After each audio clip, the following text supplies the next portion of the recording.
Ramdam sa Visayas at Mindanao ang habagat at bagyong Quiapo na nagdulot ng baha at landslide. May report si Darlene Kai. Mistulang ilog na ang bahaging ito ng barangay Badtasan sa Kiamba, Sarangani. Lubog sa baha ang mga bahay. Ito po yung bahay namin.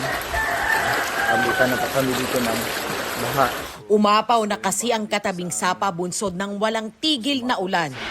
Sa bayan ng Glan, pinalikas na ng lokal na pamahalaan ng ilang residente dahil sa pagtaas ng tubig sa ilog. Uy, day! Hawa diya, kay makaanod ka, ginuog ko nimo. Matindi rin ang baha sa Maasim, Sarangani dahil sa magdamag na ulan. Sa Cotabato, humambalang naman sa kalsada ang gumuhong lupa sa bahaging ito ng Arakan. Maswerteng hindi pa nakakadaan ang ilang motorsiklo. Hanggang sa mas lumawak pa ang guho. Balik! O anak, patay na! Naantala rin ang biyahe ng mga motorista sa Davao City dahil binaha ang mga kalsada.